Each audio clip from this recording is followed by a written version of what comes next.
So I'll ask you some questions on the formula. This will be like a review for all of you also. Just answer on the chat. I'll give you a few minutes to answer on the chat also. And then once you're done, we will start discussing. All right? Okay, everyone? Yes, ma'am. Yes, ma'am. Okay. So just start answering these on the chat and we will discuss them.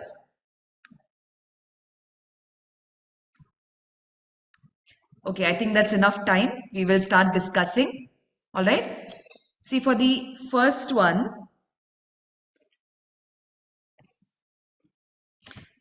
is every composite number. When you're talking about fundamental theorem of arithmetic, it would be every composite number. Okay, composite numbers are numbers which have minimum of 3 factors. Minimum of 3 factors. So the number 1, the number itself, and one other factor minimum should be there.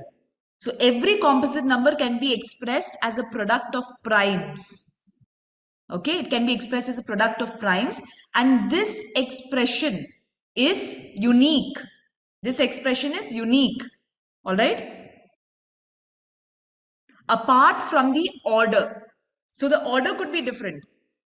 Like for example, when we are talking about 12, for example, okay? So if you're looking at an example, if we talk about the number 12, we could say that this is the same as 2 into 2 into 3. You could also say it is 2 into 3 into 2. You could also say it is 3 into 2 into 2. So the order doesn't matter over here, right? But the numbers which it consists for, it's unique. HCF of A into B, A and B, and LCM of A into B, if you take the product of HCF and LCM, provided A and B are positive integers, the product of this, the product of HCF and LCM would be the product of the two numbers itself. So most of you have answered this correct. HCF of co-prime numbers is 1. The highest common factor of co-prime numbers is 1. What do we mean by co-prime numbers? Those of you who did not understand what the meaning of co-prime numbers is. Co-prime numbers are what? Consequent prime numbers. Sorry? Consecutive prime numbers. No, that's not the meaning of co-prime numbers. All prime numbers by default are co-prime. All prime numbers by default are co-prime. I could also say that 4 and 27 are co-prime. 4 and 27 are co-prime. I can say that 9 and 35 are co-prime. These are not consecutive prime numbers. There are some composite numbers also here. So what is the meaning of co-prime numbers? Co-prime numbers having the factor as 1. Exactly the opposite. I've told HCF of co-prime numbers is 1, no? That only is the definition of co-prime numbers. Numbers whose highest common factor is 1. Because you see, you can write 4 as 2 square. You can write 27 as 3 cube. You can write, so 4 is 2 square, 27 is 3 cube. Is there any common prime factor between them? Nothing. So they both are co-prime. 9 is 3 square. 35 is 5 into 7. So again, is there any common prime factor here between both of them? There's no common prime factor, right? 9 is 3 square, 35 is 5 into 7. So there's no common prime factor over here, which is why you call them co-prime numbers. They don't have any common factor except 1. What will be the LCM of co-prime numbers if I call the co-prime numbers A and B? Again, many of you, those who answered, you have answered it correct. Others have not answered. LCM of co-prime numbers will be? A into B. A into B. It's just product of the two co-prime numbers. Okay. So these kind of logics, these kind of concepts are usually asked as 1-mark questions. They may also ask you questions about LCM and HCF of the smallest prime number and the largest 2-digit composite numbers, stuff like this. That time you should be very clear about which is the smallest prime number. Which is the smallest prime number? 2, right? 2. 2 is the smallest prime number. Which is the smallest odd prime number? 3. 3. Which is the smallest composite number? 4. 4 is the smallest composite number.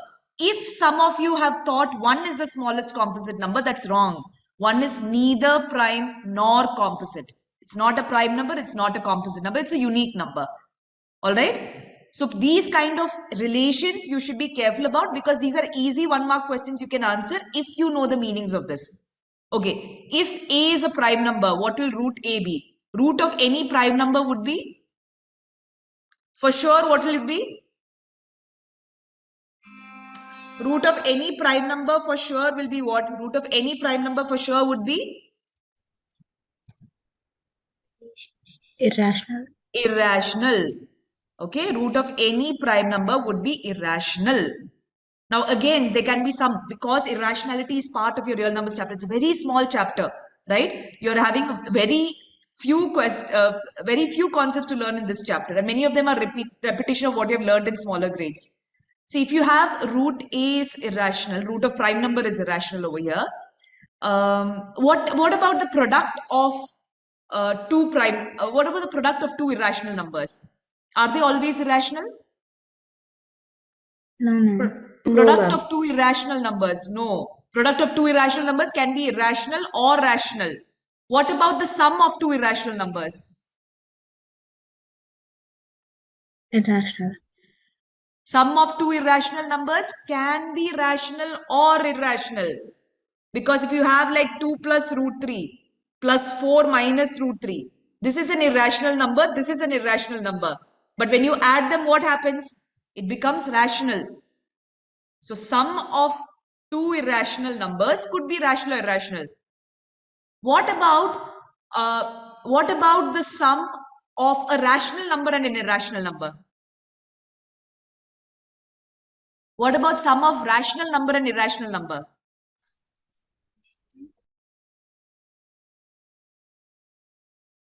What about sum of rational and irrational? Irrational. Always irrational. So the easy way to remember this is, just remember the case where you will always get irrational number. Sum of rational and sum of irrational will always be irrational, no matter what. Okay? Rational and irrational, always irrational, the sum. Alright? Even if you're looking at the product, if you have a product of a rational and irrational number, it will always be irrational. Alright? Product of a rational number and an irrational number will always be irrational. So when you're having rational, irrational, product or sum or difference will be irrational. But in all the other cases, you cannot be sure. Okay? Only rational and rational. Both rational, definitely answer will be rational. Sum of rational, product of rational, quotient of rational, difference of rational. Rational means every time answer is rational. One is rational, another is irrational. One is rational, other is irrational, answer is always irrational. In all other cases, you cannot be sure. It could be rational or irrational. Is that okay? Ma'am, so Yes, ma'am. product of two irrational is irrational? Product of two irrational numbers can be Yeah. rational or irrational. Okay. See, for example, I have root 3 into root 3. Root 3 into root 3 is 3, it's rational.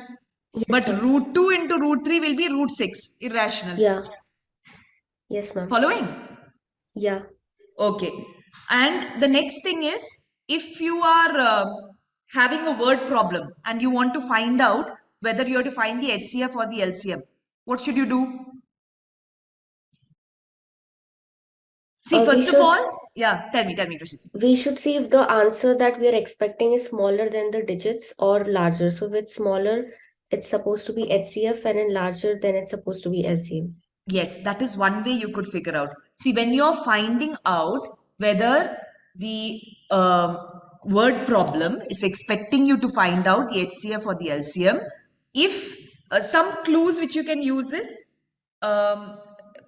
if first of all, if the answer, as Prashasti was telling, must be smaller, okay, answer must be smaller than each of the numbers given. Usually you're finding a factor. That means you're finding the HCF. So they will ask you maximum number of something. Okay? Usually they ask you like that. And you need to find the HCF in that case, because remember, HCF cannot be HCF, the largest possible value of HCF of A and B. If you're having two numbers A, B, largest possible value of HCF will be A, which is the smaller number of A and B. Largest possible value of HCF is A. Okay? In case A is a factor of B, in case A is the HCF. HCF is always smaller than the two numbers. Maximum possible value is one of the smaller numbers there. Opposite case for LCM. LCM is a multiple. Multiples, you know, are bigger, right? Usually. The smallest possible value of LCM usually is one of the numbers, the larger numbers among the two numbers. But otherwise, LCM has to be bigger than both the numbers. So you think logically, does it make sense for my answer to be smaller, or does it make sense for my answer to be bigger than the values given? If it makes sense that the answer should be smaller, the answer would be HCF. If it should be larger, it should be LCM that you're finding out. Okay? All right, we'll go to the next chapter now. All right, polynomials. Try answering this quickly.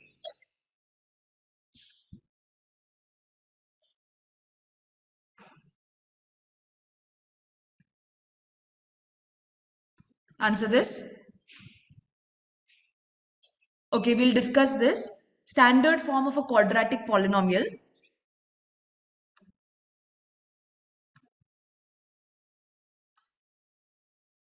See, there is one very common mistake everybody is doing. When you are talking about standard form of a quadratic polynomial, it is not an equation. Many of you are putting polynomial's value equal to 0. That is a quadratic equation. That is not a quadratic polynomial. Alright, that will be a quadratic equation when you are putting equal to 0. So you are not supposed to put equal to 0. Those of you have put equal to 0 and send me the answer. Don't do that.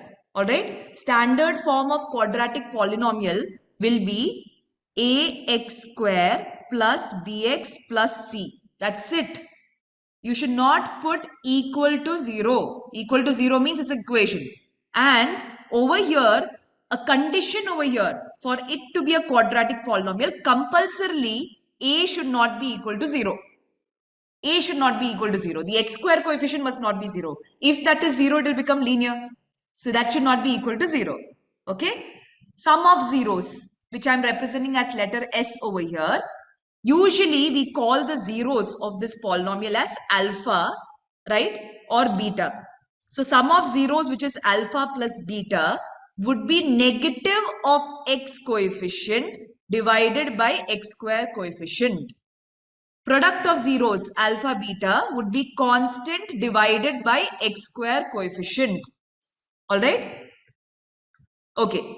Now, quadratic polynomial, if alpha, beta or some product are known. If you know any of these, the quadratic polynomial will be what? It will be any product of x square minus alpha plus beta x plus alpha beta.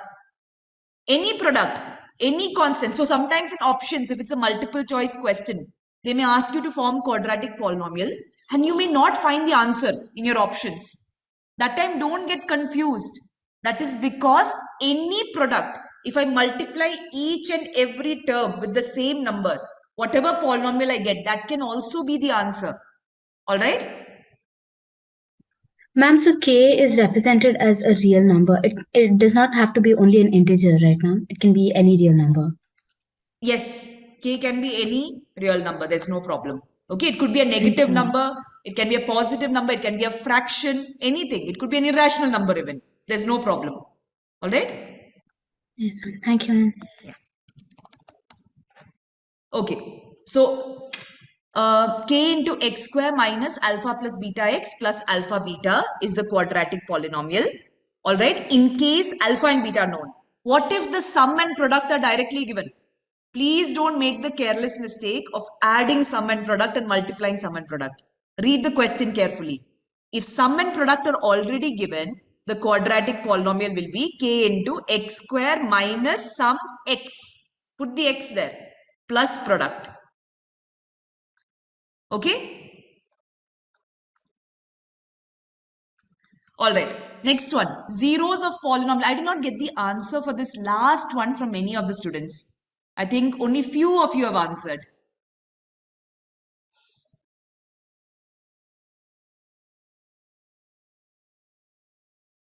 Here, I'm not asking the number of zeros of polynomials. I'm asking how will you find the zero of the polynomial from the graph? The value of the zero of the polynomial. Some of you have understood the question wrong.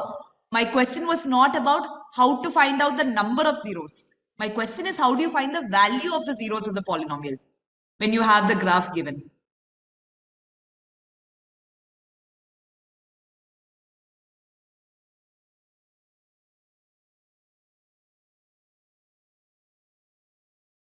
Okay, let me explain. Okay, I'll just draw the graph and explain to you here. Suppose I'm having a graph like this. Okay, this is my graph. All right, and I'm saying that okay, this point is 0, 1, 2, 3, 4, 5, minus 1, minus 2, minus 3, minus 4. Okay. My question, okay, first of all, how many number of zeros does this polynomial have? What are the number of zeros? 5. 5. 5 is correct. Okay. You just trace your finger along the x-axis. Just trace your finger along the x-axis. Find out how many points are there. So you're having 1, 2, 3, 4, 5. That is correct. My question over here was, how do you find the value of the zeros? Can anybody tell me what are the value of these 5 zeros? What are the value of the 5 zeros? Point of intersection with the x-axis. Yes, what of the point of intersection? Point of intersection is a coordinate. -4. It has both x coordinate as well as y coordinate. So the value of the zero of the polynomial will be what? The x coordinate, right? Zero of the polynomial's value will be x coordinates of the points of intersection where the graph intersects the x axis. Okay. So yes, somebody was telling me -4. That is correct. One of the values will be -4. What else do you have? Values of the zeros. -4, -2, -1, 2.5, and then 4. These are the values of the zeros. Correct? Understanding? Suppose I had to form the equation of the polynomial, not the equation, sorry, the expression of the polynomial, which has these zeros. Any idea? This has 5 zeros. Quadratic has how many zeros maximum? A quadratic polynomial? 2. Quadratic polynomial can have 2 zeros maximum. Minimum number of zeros for a quadratic polynomial? Minimum? 0. No zeros. A quadratic, any even degree polynomial, like a quadratic, it's even degree, degree 2. It could have 0, 1 or 2 zeros. Okay? If you're talking about a linear polynomial, how many zeros does a linear polynomial have? 1. 1. Okay, 1, 0. What about the minimum? If it is a linear polynomial, what is the minimum number of zeros?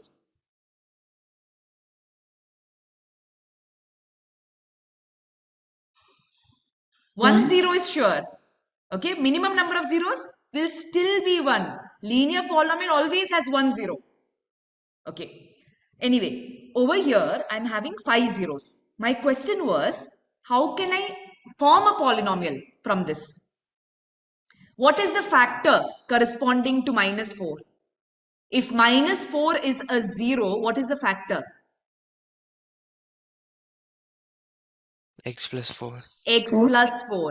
If -2 is a 0, what's the factor?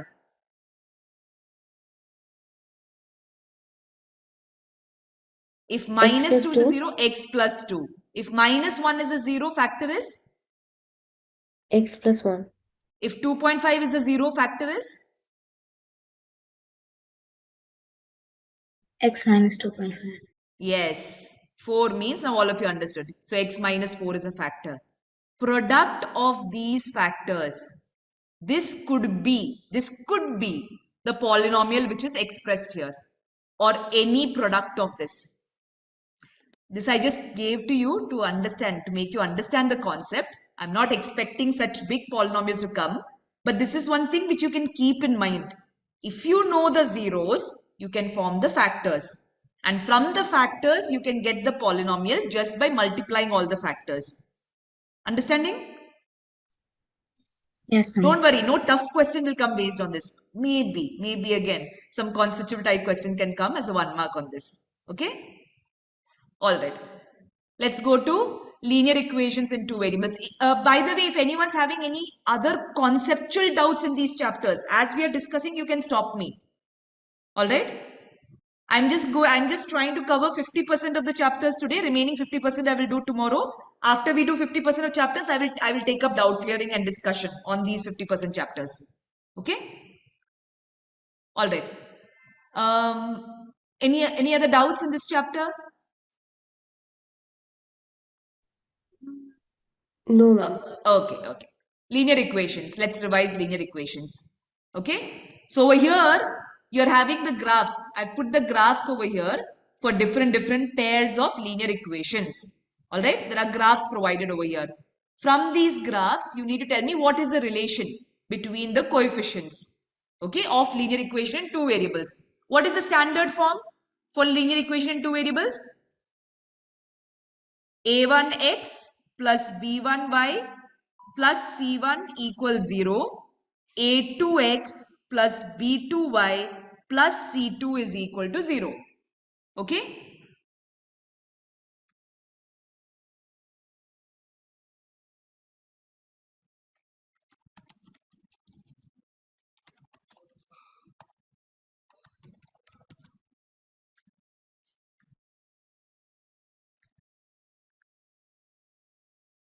So over here I have not put the symbols in the condition. The symbols are missing. Okay, so I want the symbols to be filled over here. Next one would be number of solutions. And is this type called an consistent or inconsistent? That's what I want to know in these cases. Okay. Aisha, check your answer.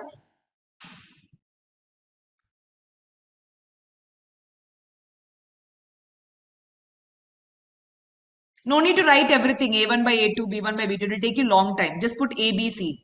Okay. When you're typing in chat, I will understand what you mean. Just put A, B, C. No need to write everything, the ratios. I'm just interested in the symbol.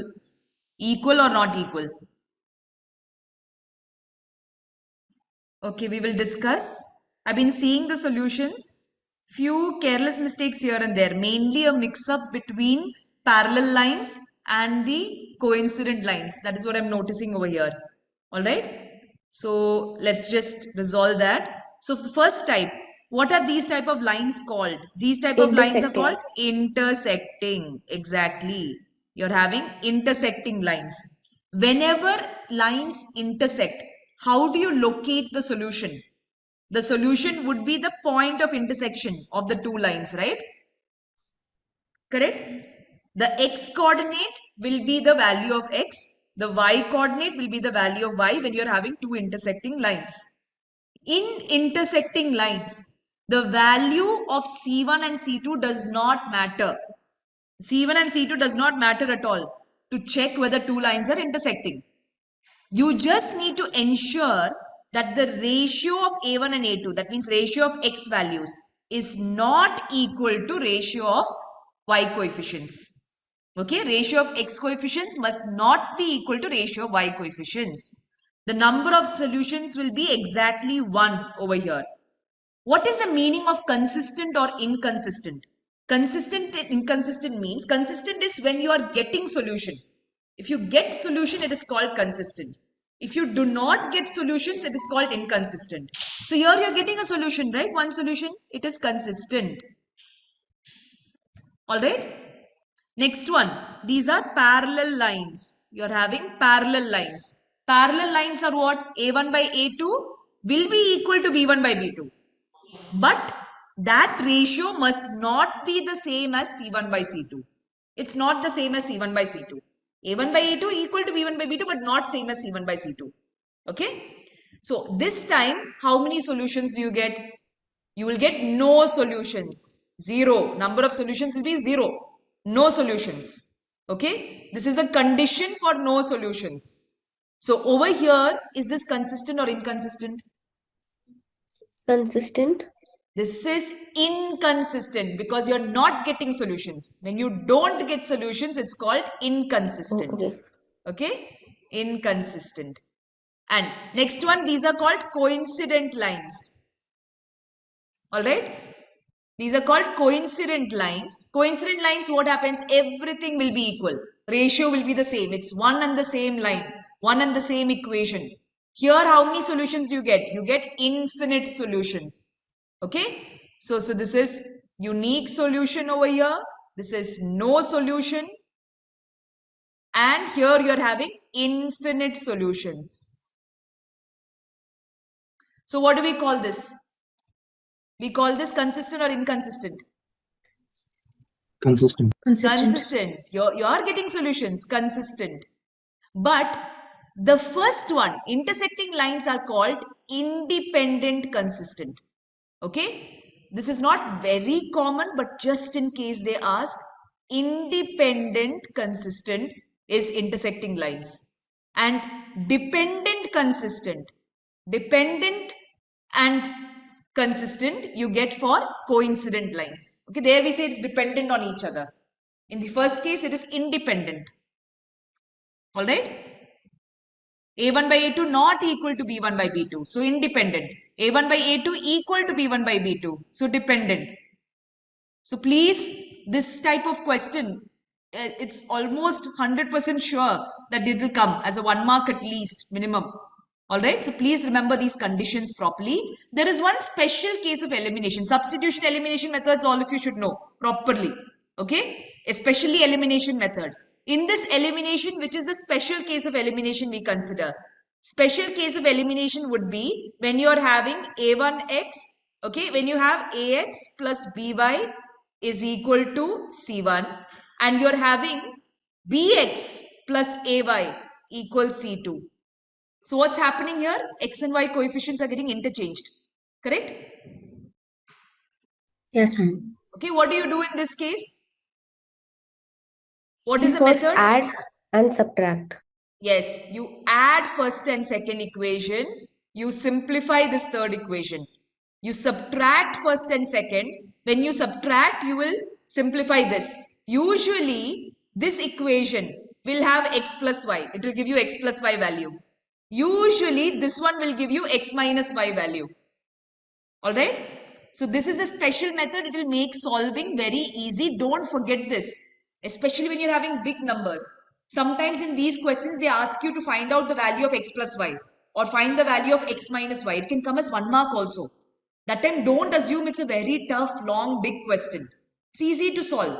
You just add both the equations and simplify, you will usually get the value of x plus y. If you subtract both the equations and simplify, you will usually get the value of x minus y. Okay? Following? Yes, ma'am. All right. Upstream and downstream. Upstream and downstream questions, these are very much a part of your portions. All right. In upstream, downstream, you should remember the formula for the speed. Okay, upstream speed and the downstream speed so that you can form the equations. All right, so if I'm considering x as speed of boat or speed of person, okay, it could be anything. Y is speed of stream, or they could say river, or they might mention just water. So what will be the upstream speed here? What will be upstream speed? X minus y. X minus y. Always remember, going up the stairs, going up a hill is tougher. Your speed reduces. Up means speed reduces. So x minus y will be upstream speed. Downstream speed will be how much? X plus y. X plus y. Basic formula all of you need to know. Please, no confusion in that. Distance equals speed into time. Speed is equal to distance by time. You ever forget the formula, remember speed is always kilometer per hour or meter per second. Kilometer per hour. Distance divided by time. meter per second, distance by time. So speed is equal to distance by time. All right.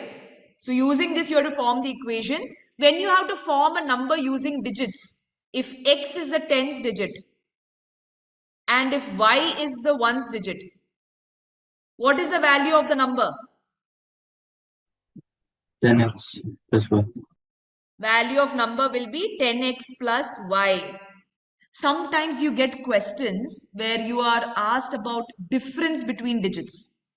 Okay. Please remember difference between, when they tell you that digits differ by 3, that doesn't give you clear information whether x is greater than y or y is greater than x.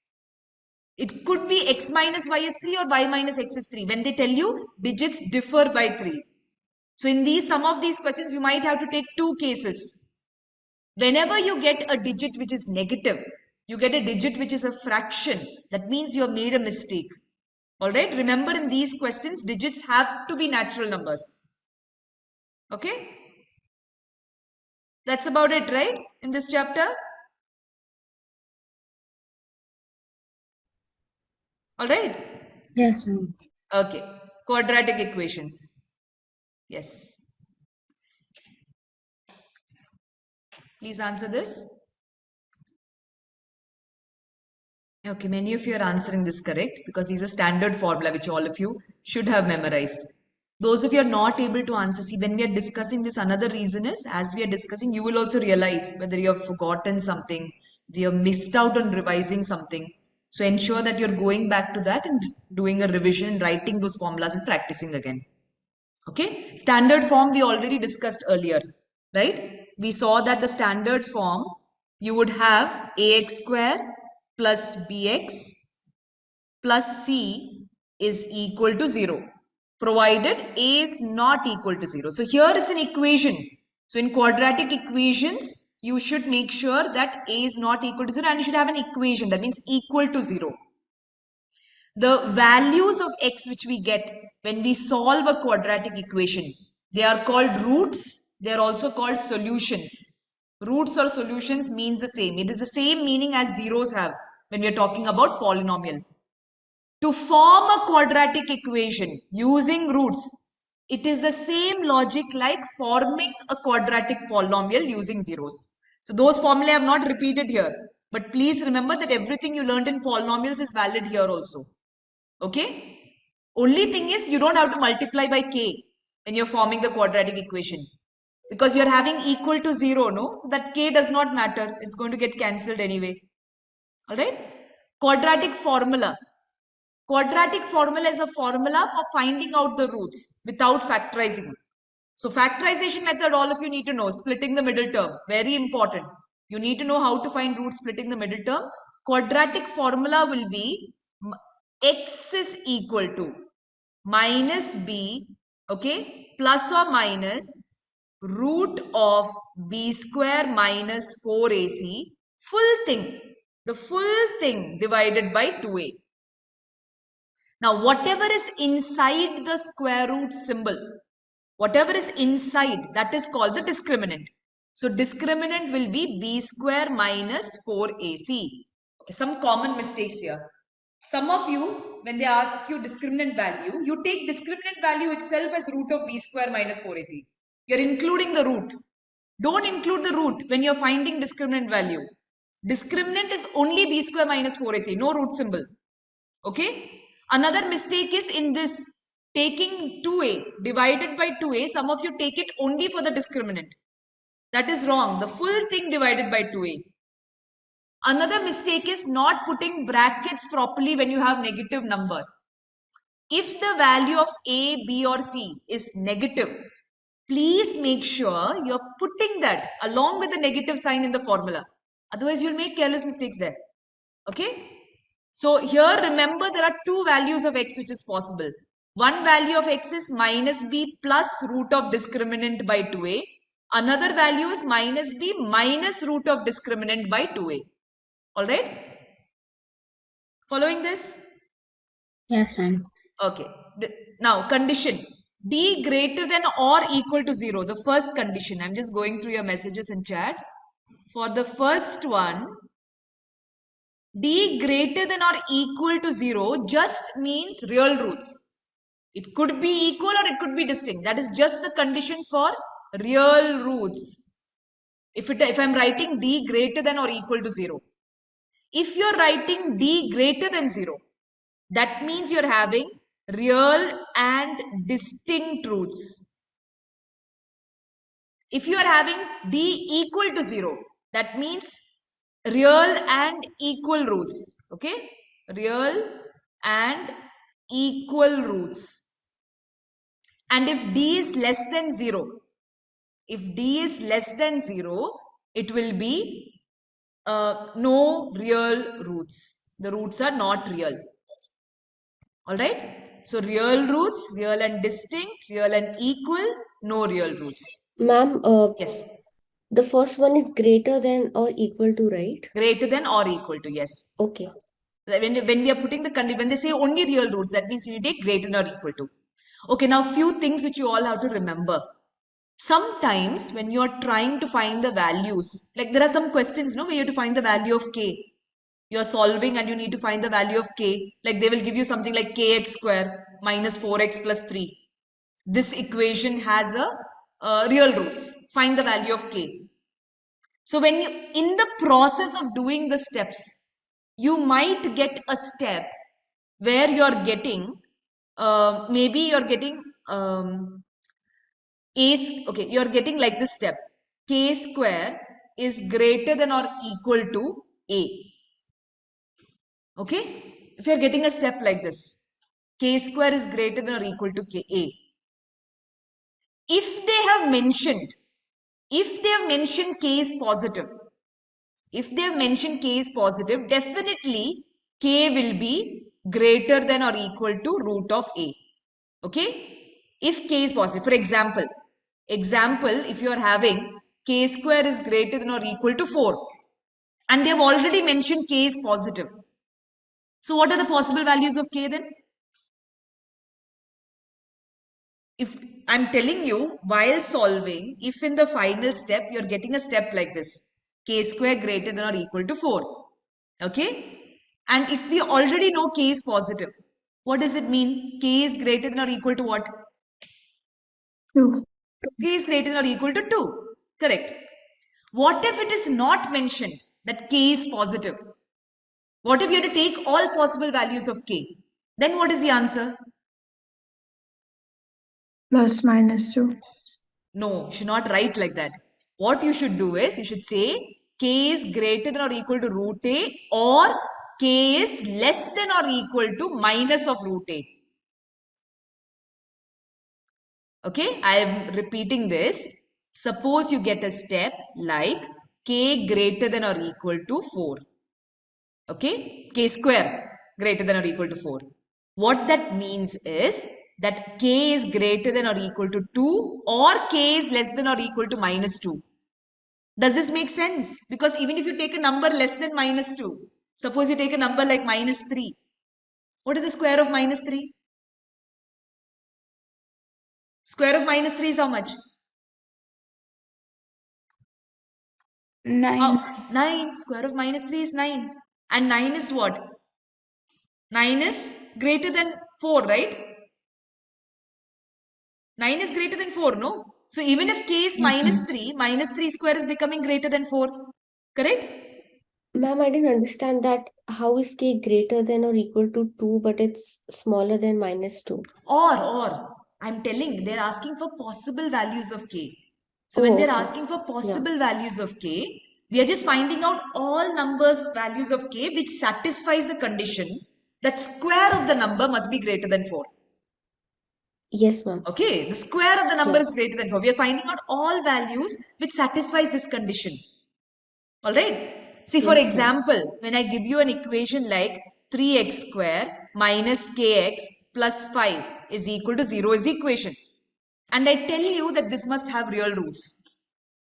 Understanding? I'm telling you this should have real roots. If this should have real roots, what is the condition? B square minus 4ac must be greater than or equal to 0, right? Yes, ma'am. That means k square minus 4ac minus 4 into 3 into 5 must be greater than or equal to 0. This means that k square minus, this would be 60, right? Must be greater than or equal to 0. Or I can say k square must be greater than or equal to 60. Correct? Following? Yes, ma'am. So when we reach such a step, and if it is not given k is positive, they've not given you such a condition that k has to be positive. Sometimes they mention k has to be positive, but they've not mentioned anything like that. In that case, what will your answer be? Your answer will be k can be greater than or equal to root 60, or k can be less than or equal to minus of root 60. Following? Yes, ma'am. Okay. Prashasti, is this clear now? Yes, ma'am. Okay. Another case is, what if I get k square is less than or equal? And by the way, I could replace the symbol greater than or equal to with just greater than. Even if I replace it with just greater than, everywhere the symbol will get replaced with greater than. All right? Okay. Suppose Yes, I'm ma'am. having a condition. Suppose I'm having a condition k square is less than or equal to a. K square is less than or equal to a. Then what will be the possible values of k? Anybody knows already? If I'm having k square less than or equal to a, what will be the possible values of k?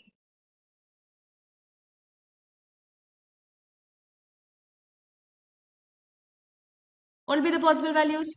K must be between. K must be between root a and minus root a. Okay? K must be between root of a and minus root a. I'll explain using the same example. Suppose I gave you the same quadratic equation and I told you find the values of k such that you're having no real roots. No real roots condition is what? This is less than 0. Right? Correct? So I will put everywhere less than, less than. Now when you get k square is less than 60, the answer should be k must be between. K must be between root 60 and minus of root 60. Alright? It will become easier if I give you a value like this. Suppose I have k square less than 9. Tell me which all numbers have square value less than 9. 2 will have square value less than 9. 1 will have square value less than 9. 0 will have value less than 9. Right? Minus 1 square. Minus 1 square is also less than 9. Because minus 1 square is 1. Minus 2 square value is less than 9. So all values between minus 3 and 3, the values will be less than 9, right? The square value. So the answer will be between minus 3 and 3. Understanding? Yes, ma'am. Okay. All right. Okay. Some of the identities, I just want to mention few algebraic identities which you may be using, okay, which you need to know. So this will be useful later on when we are discussing trigonometry as well, the identities. So you know that these are the standard identities you know. You know that a plus b square is a square plus 2ab plus b square. Please also understand that a square plus b square would be a plus b the whole square minus 2ab. Alright? We already know that a minus b square is a square minus 2ab plus b square. Please from this also understand that a square plus b square would be a minus b the whole square plus 2ab. Sometimes in some questions these variations are important to remember. And of course you need to remember a square minus b square is a plus b into a minus b. Right? Few other identities also are there which I will discuss later when we are coming to trigonometry chapter. All right. About quadratic polynomial shapes. Okay, the shapes of quadratic polynomial, especially with relation to case study, this can be important, which I will discuss here. Okay, it can come in context to quadratic equations also. Yes, Krish, the shape is a parabola. That's correct. The shape of a quadratic is called a parabola. All right. And you need to remember when I'm having ax square plus bx plus c is equal to 0. This is the quadratic equation. Just ax square plus bx plus c would be the quadratic polynomial. If a is greater than 0, okay, then there are three possible shapes for the graph. One is if d is greater than 0, another if d is equal to 0, another if d is less than 0. Okay, so I'm drawing the x-axis here. What I'm drawing here is x-axis. Okay, all these are the x-axis. So if d is greater than 0, how many roots will you have? How many roots do you have? No roots. Huh? T is Oh, greater sorry, than ma'am. 0. Two distinct Two. roots, right? Yes, ma'am. So there will be 2 points of intersection with the x-axis, correct? Yes, ma'am. So you will have like that. This will be the shape of the parabola. Okay? If d is equal to 0, how many roots do you have? How many? Who is that? One root, right? You'll have one root, one equal root. So what will happen? You will get like this, 1 point of intersection with the x-axis. And if d is less than 0, then what will happen? How many roots do you have? And no real roots. No roots. So it will be like this. Alright? Following? Yes, ma'am. Okay. Okay. Now for the next case. In case you are having a is less than 0. Okay? A is less than 0. That means this x square coefficient is less than 0. Again, you are having how many cases?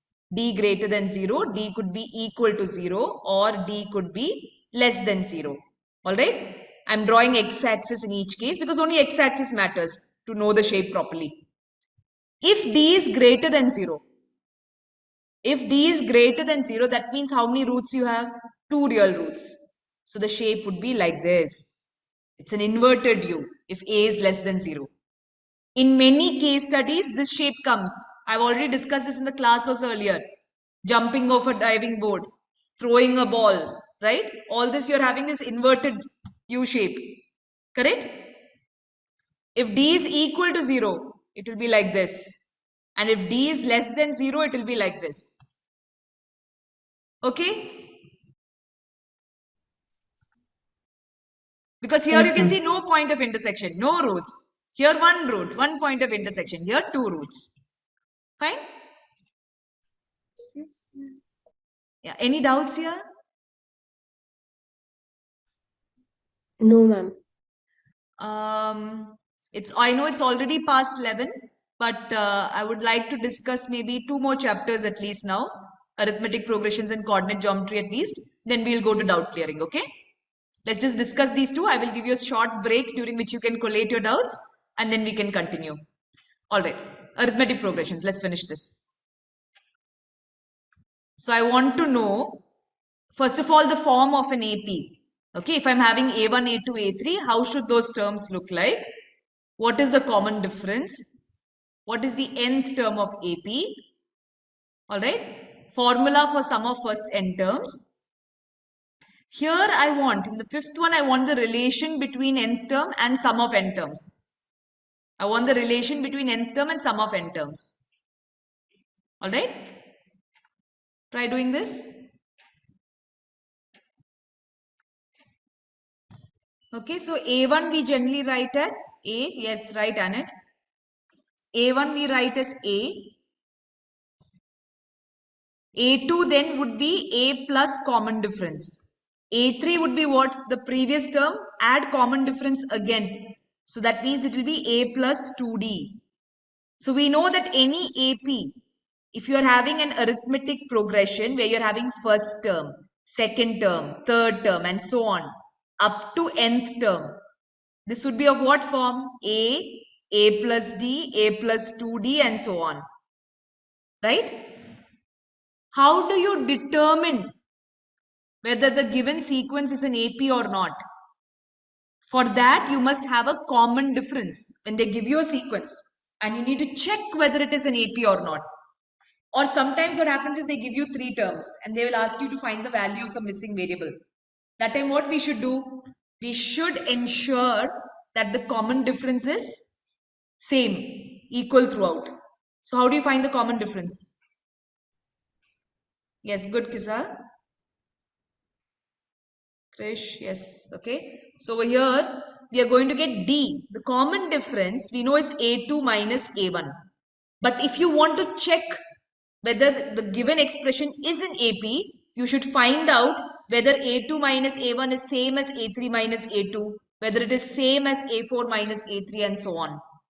Alright? You should check for this. Nth term of AP, which we refer as AN, the term's value, nth term of AP means value of the term which is in the nth position. We are checking for the value of the term which is coming in the nth position.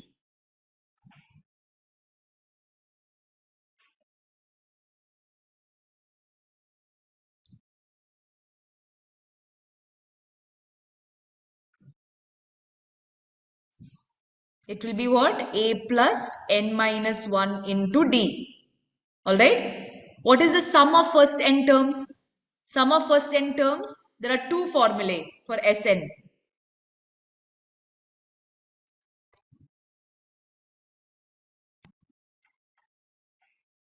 Yes, good shift. Okay. So sum of first n terms value, Sn will be equal to n by 2 into 2a plus n minus 1d. Use this formula when you don't have the value of the term which is in the nth position. And please, everyone always remember what Sn stands for. It is the sum of terms from first term to the term in nth position. You're starting from the first term and then you're ending at the term which is in the nth position. So you're calculating the value of the sum of all those terms. Okay? It will be n by 2 into 2a plus n minus 1d.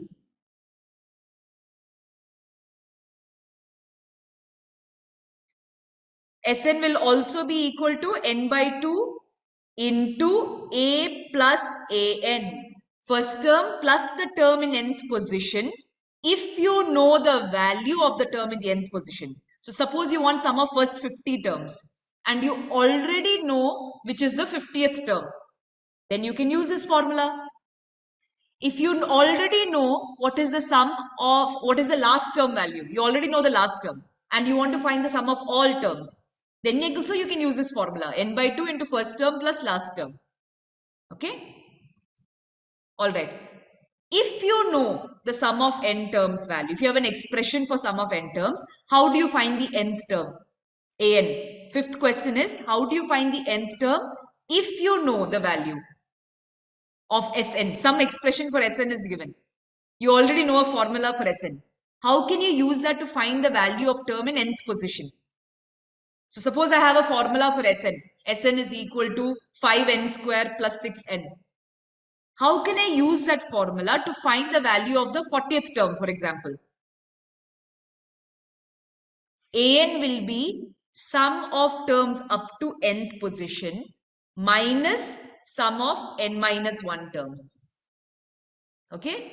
Sum of terms up to nth position minus s of n minus 1.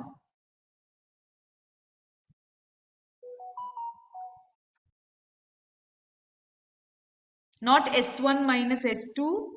S2 minus S1 will be first term's value. But if you want the sum of terms, you want the value of term in nth position, it will be sum of terms up to the nth position. So if you want, for example, value of 10th term, sum of first 10 terms. From that, remove the sum of the first 9 terms. That will give you the value of the 10th term. Okay. Now this one is very important, this particular table. Okay. In this table, what we are doing is, in case you are having some number of terms which are given in AP, alright, they are given some number of terms in AP and you know some information about these terms. You know the sum of these terms, 3 terms in AP, you know sum of terms, you know product of terms. 4 terms given in AP, again some information about sum of terms or product of terms. 5 terms in AP. These are special case questions. How do you take the terms? How do you consider the terms here? If you're having 3 terms in AP, how should you consider the terms? A minus D, A and A plus D. Yes. Okay. The terms you will be considering as over here A minus D, A plus D. Where the common difference is how much? Common difference here will be D. Correct? In case you're having 4 terms in AP, how will you consider the terms to be to solve these questions?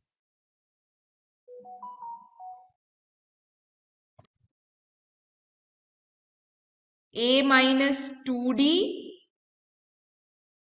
Is it A minus 2D? Some of you are telling me this in the chat. It's not A minus 2D. A minus Should 3. be A minus 3D, A minus D, A plus D, sorry, and then A plus 3D.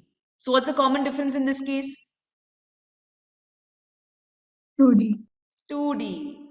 Okay, don't get confused. Some of you, when you're using this, you get confused about how can the common difference be 2D? It's just the value. These are all the symbols that we are using, right? So we are just telling what the value of common difference will be in terms of how we have taken the terms to be. Here we will not use any of the previous formulae. In these questions, when you're using this, we won't use any of the previous formulae. We are just using the logic that 3 terms are in AP to consider the terms like this, A minus D, A and A plus D. We are using the logic that 4 terms are in AP to consider the terms like this. Okay, so don't get confused between previous things and this type of question. Here you will consider the terms to be, if 5 terms are in AP, A minus 2D, A minus D, A plus D and A plus 2D. Correct? Here what's the common difference?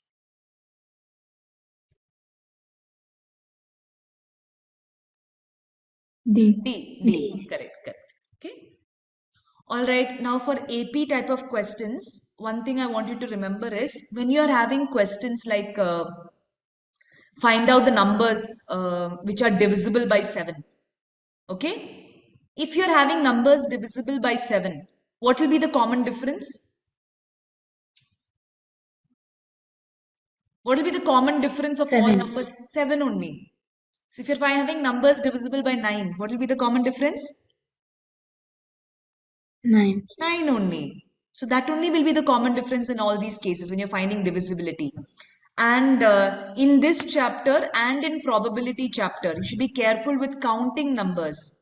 All right? When you're counting numbers, so numbers from 2 to 99, numbers between 2 and 99. How many numbers are there from 2 to 99?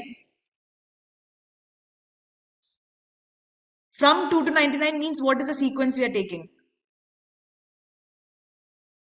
2, 3, 4, up to 99. How many numbers are there from 2 to 99? How many numbers are there? Guys, how many numbers are there from 2 to 99? 98. 98 is wrong. 98, sorry, 98 is correct, my bad, okay? 98, yes, because from 1 to 99, there are 99 numbers, right? 1 to 99, you're having 99 numbers. So 1 you're excluding. When you're excluding 1, you're going to get 98 numbers. All right, good. Totally from 1 to 99, you have 99 numbers. When you remove 1, you're getting 98 numbers there. Between 2 and 99, how many numbers are there?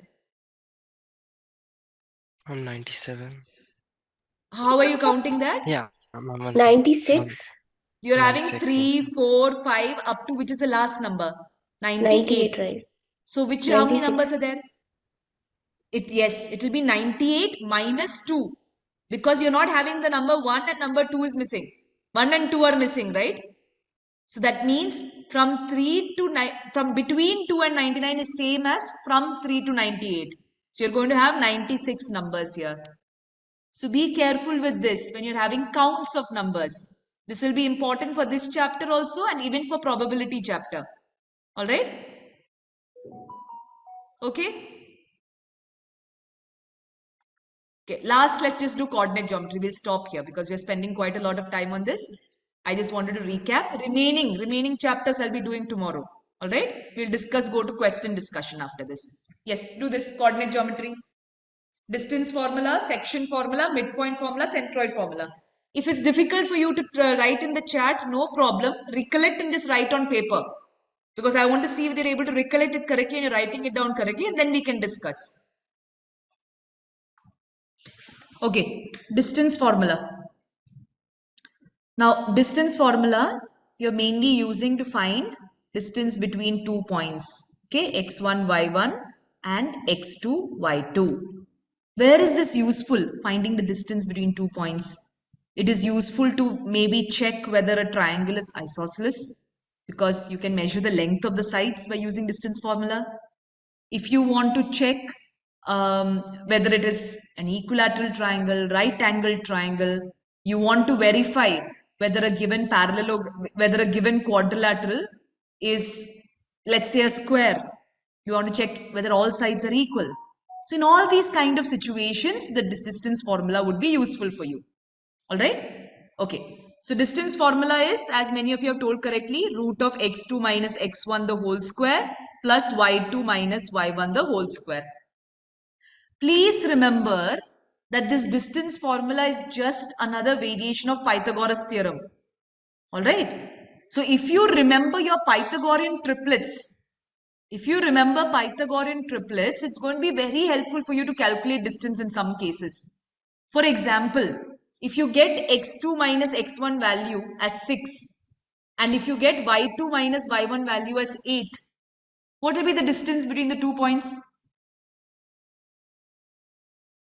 If x2 minus x1 is 6, y2 minus y1 is 8, what will be the distance? Quickly, how do you answer? 10. 10. Okay. You're going to use Pythagorean triplets concept. We know that 3, 4, 5 is a Pythagorean triplet. 6, 8, 10. 5, 12, 13. Right? What are the other ones? You're having 7, 24, 25. Okay. All these are some common Pythagorean triplets. So here you know that a square plus b square is equal to c square. These are following that. Same thing would be useful for distance formula also. If you get x2 minus x1 and y2 minus y1 as two sides of a right angle triangle, using Pythagorean triplets, you can easily calculate the value. Alright? And if you want to find out the distance between origin, that is 0, 0 and another point, okay, distance from origin, that will be just root of x square plus y square.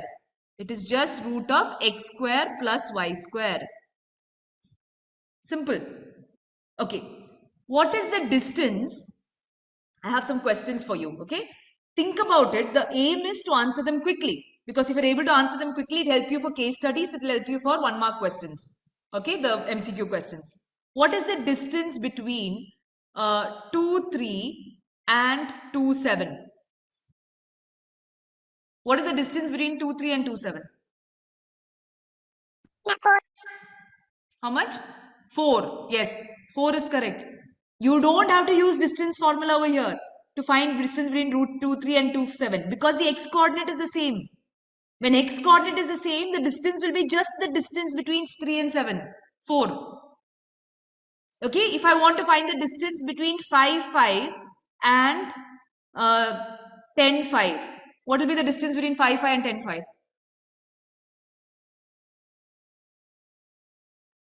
5 units? Yes, the distance will be 5. Okay, because over here you can see that the coordinate is again the same. Which coordinate is the same? The y coordinate is the same. So the distance will be just the distance between the x coordinates. Alright?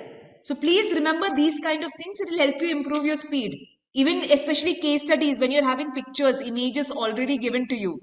If the image is drawn to scale, if it is drawn properly, you can usually use the image itself to help you answer the question. Okay. Section formula. When do we use section formula? We use section formula usually to find the point of internal division. You're having 2 points, A, B. You're having it divided in the ratio m is to n. Okay. Or you can say m1 is to m2. Let's call it m1 is to m2. And you want to find what is the coordinate of a point which is dividing the line segment x1, y1, x2, y2.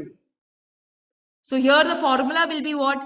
m1 x2 plus, not minus, it is plus m2 x1 divided by m1 plus m2.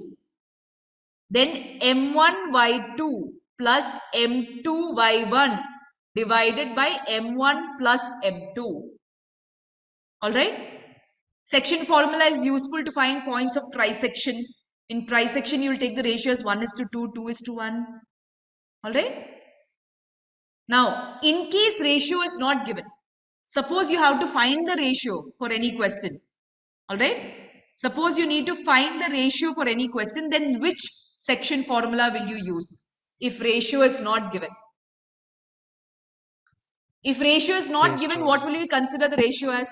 We'll consider the ratio as k:1. Good. We'll consider the ratio as k:1. So you will get kx2 plus x1 divided by k plus 1, ky2 plus y1 divided by k plus 1. If a point lies on the x-axis, what will be the form of the point? If a point lies on the x-axis, what will be the form of the point? It will be x comma 0. Y coordinate is 0. So if point lies on the x-axis and if you want to find the value of ratio, what will you do? You will use the y coordinate. You will put ky2 plus y1 plus by k plus 1 is equal to 0 because you know y coordinate is 0. If you are getting the point lies on the y-axis, that means x coordinate is 0. So to find the ratio, what will you do? You will put kx2 plus x1 by k plus 1 is equal to 0. And then you will find the value of k. What is the midpoint formula? Midpoint formula. If you are having 2 points and you want to find the point exactly in the center. Again, this is x1, y1, this is x2, y2.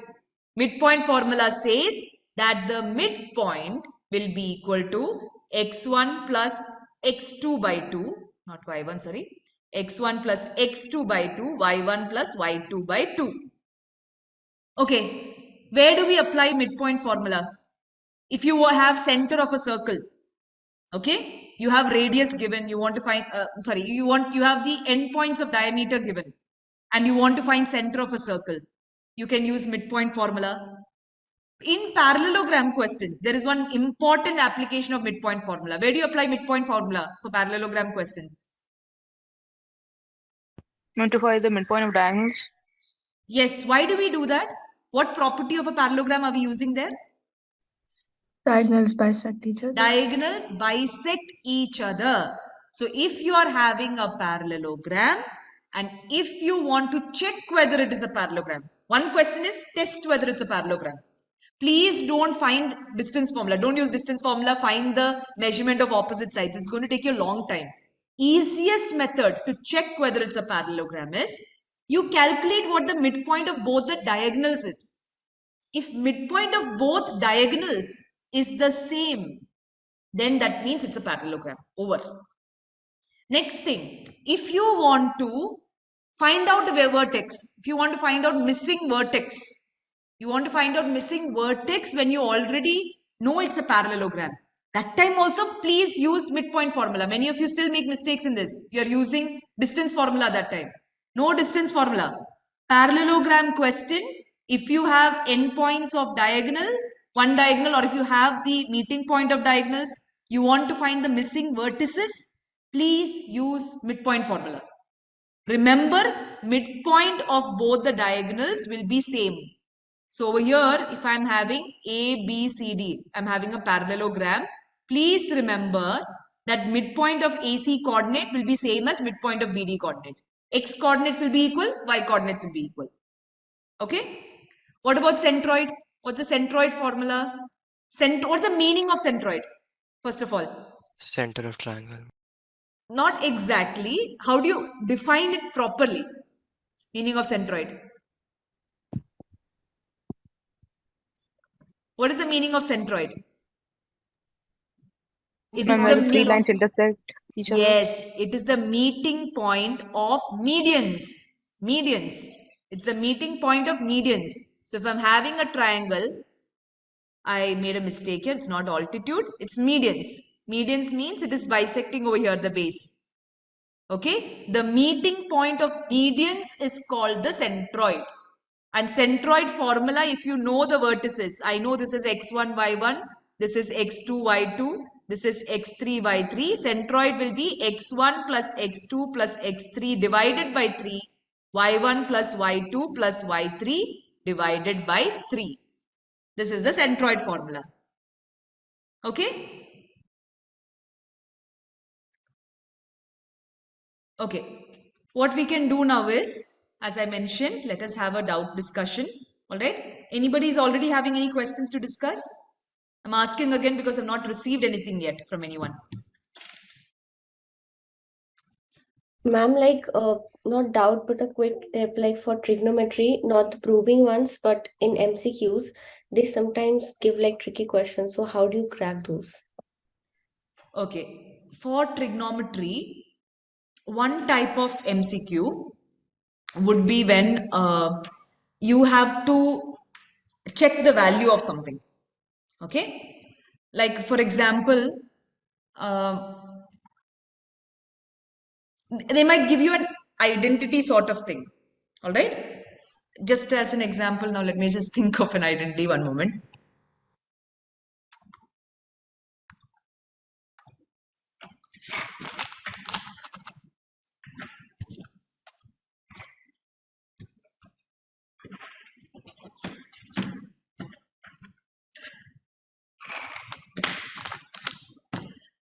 Okay, one type of question when you're talking about trigonometric MCQs could be simplification, right? For example, they might give you some sine square theta plus cos square theta by tan theta, for example.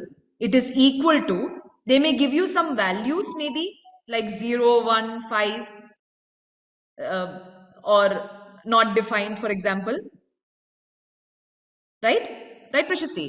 They may give you Yes, an ma'am. expression, they may give you values, or they may give you an expression and ask whether it is equal to, please, this is not an actual question, I'm just trying to explain the type, okay?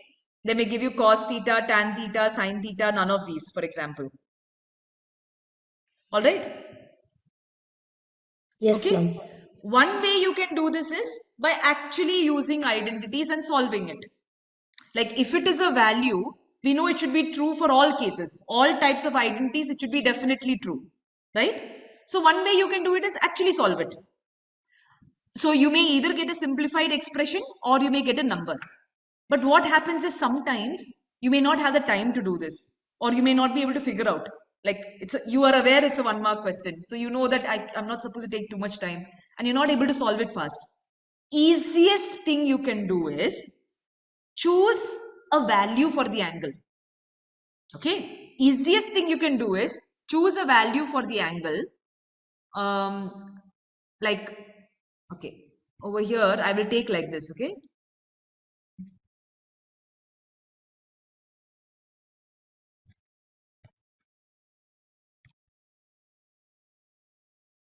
Okay, this is easy for us to verify. See, I know that sine square theta plus cos square theta by sec square theta minus tan square theta. What should be the value? If you know identities, you know, right? What to do. What is the value of this? 1. 1. Sine square theta plus cos square theta is 1. Denominator sec square theta minus tan square theta is 1. So we know this. So sometimes you may have to simplify it and get it into the form of an identity. Now, what if you don't know the simplification? My suggestion is substitute some value. Okay, substitute some value for the angle. Now, when you're substituting a value for the angle, what you must be careful about? You must be careful that it does not make the value of the denominator 0. Just that you be careful. You should not get denominator's value of 0. If denominator's value is becoming 0, that means the value you have chosen is not proper. Now, what you can do? Denominator is what over here? Sec theta and tan theta. Choose a value of an angle which does not make tan theta 0. It should not make sec theta also 0. Tan theta value also should not become 0. Sec theta value also should not become 0. Alright? So what value can we choose over here? 45. Okay, suppose you choose 45 degrees. Okay? Because see, usually I would have recommended choose 0 degrees or 90 degrees. Alright? Oh, by the way, I made a mistake while telling that. It is okay if tan theta is 0. You don't have to check with, you just have to check with that overall denominator value. Overall denominator value does not become 0. Like sec square theta minus tan square theta. Overall, the denominator value must not become 0. That's all you have to check. So Mahin, in this case, yes, you told me 45, that's fine. That's a safe option. But we can choose 0 also over here. Because if I choose 0, denominator value won't become 0, right? Overall, sec square theta minus tan square theta doesn't become 0, right? Yes, ma'am. Okay, so suppose I choose a value 0. What happens? I will get sine square 0. I'm just writing steps now. But if you're doing in the exam, of course, you're trying to do this faster, which means you will be doing this in your mind. Okay? So sec square 0 minus tan square 0. Okay. What is sine square 0? 0. What is cos square 0? Cos square 0 is 1 because cos 0 is 1. What is sec square 0? 1. What is tan square 0? What is tan square 0? 0. 0. So what am I getting? 1 by 1? Answer is 1. So I can directly mark my answer as 1. Okay? Yes, ma'am.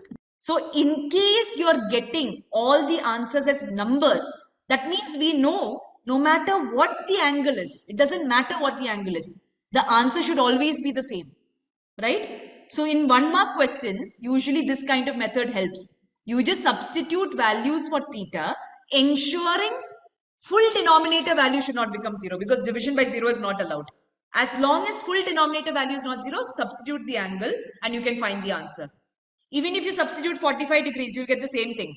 Numerator will become half plus half because sine 45 cos 45 is 1 by root 2. 1 by root 2 square plus 1 by root 2 square will become half plus half. Denominator will become what? Sec 45 is root 2 square, which is 2. And tan 45 is 1. Tan square 45 will become 1. So again, I will get 1 by 1, which is 1. Understanding? Yes, ma'am. Okay. What if I'm not getting like this type of question, a number type of question? What if I'm getting a question where the answer is an expression? See, for example, if I'm getting like cosec theta, okay, by cot theta, okay, and I'm getting options. I'm giving simple ones just now to explain. Exam, of course, it won't be, if it's very simple, you don't have to do this method, of course. You can just directly solve it. Okay, so what if I'm getting like this? Okay, so I'm getting options as sec theta, I'm getting options as cot theta, cosec theta, and I'm getting option as none of these. Here also what you can do, here you can again try, okay, you can try eliminating options. You won't get answer in one shot, but it is useful to eliminate options if you substitute angles. So I can substitute theta as any value, okay, provided denominator should not become 0. So suppose I'm substituting theta as, what value can you choose for theta over here so that denominator does not become 0? We know that cot theta is 0 when? When is cot theta 0? When cos is 0. That means 0 degrees we should not substitute, right? So we could substitute 90 degrees maybe. Correct? All of you are understanding? Yes, ma'am. Yeah. So if I substitute, 90 degrees means denominator will become 0. Cot is cos by sine. Na? I was taking sine by cos. Cos 90 is 0. So we won't take 90 degrees.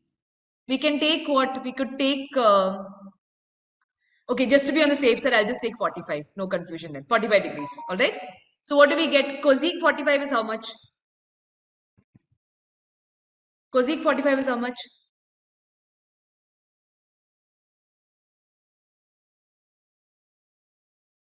What is cosec 45 value? I would have preferred discussing this tomorrow, but preciously because you just root asked 2. me the doubt, I didn't want you to keep anything in your mind after I discussed the formulae. Okay, cosec Yes, 45. ma'am. What is cosec 45? Root 2. Root 2. What is cot 45? 1. 1. Okay. Now I know that when I substitute 45 degrees in these options, the answer should be same. So if I find out what is sec 45, what is sec 45?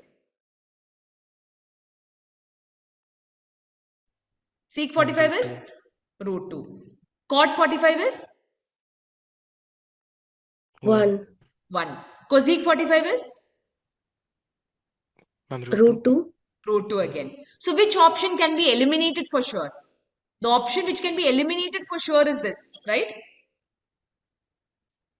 Yes, ma'am. Now because I'm getting two options where I'm getting root 2, same answer as in the question, I should now try another angle also. So suppose I'm trying 30 degrees. Okay. Cosec 30 is how much? Cosec 30 will be 2. Right? Cot 30 is how much? Cot 30 is root 3. Root 3. Right? Now we will check in the options. What is sec of 30?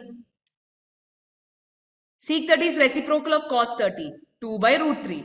What is this? I've already eliminated. So I don't have to check this again. It's already eliminated option.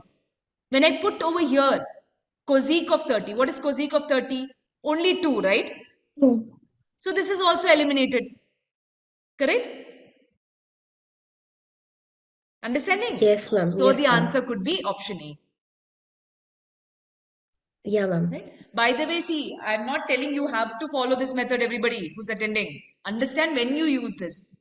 You're using this when you're getting a long expression in a 1-mark question, which you're finding difficult to simplify, or it's taking long time to simplify using normal identities. That time, this method can be fast, substituting the angle measurements and finding out. Okay? Yes. Any other doubts?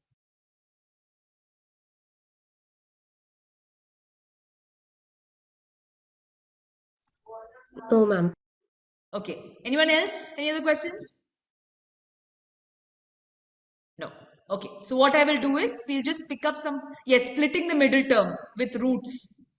There is a doubt in questions where you're having splitting middle term where roots comes in between. All right. Let's just try that out.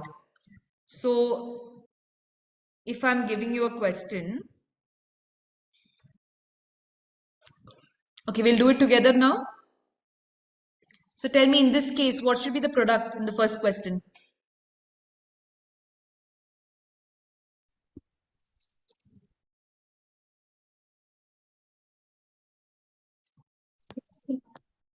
Okay, in the first case, the product should be minus 60. 5 into minus 12, which is minus 60. And the sum should be what? Sum should be 3 root 6. Okay. When you get such a kind of situation, how would you split the middle term? That means the middle term itself is irrational number. You're having 3 root 6. So how would you split that?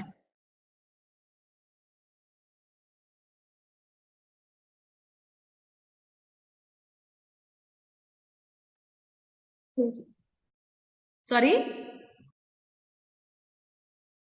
Okay, those of you who don't know the method, listen carefully now. When you're having the x coefficient as something root 6 over here, okay? That means some irrational number. Understand when you're splitting it, you would have some number root 6, another number root 6.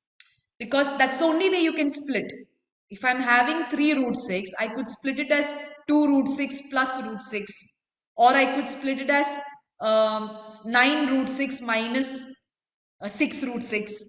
Understanding? Or you could split it as 10 root 6 minus 7 root 6. That is the only way you can split it. So this 3 root 6, I should be able to write as sum or difference of two numbers which has root 6 in it. Understanding? 2 root 6 plus root 6.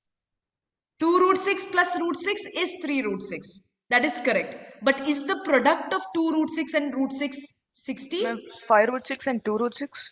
Yes, good. So what happens is split it into two terms which is having root 6 again. Alright. So this 60 minus 60 must be the product of something root 6 into something root 6. Alright. Now root 6 into root 6 is what number? What is root 6 into root 6? 6. 6. You're having minus 60 as the number here. I am already getting 6 over here. I'm already getting 6. So if I'm already getting 6, what will happen?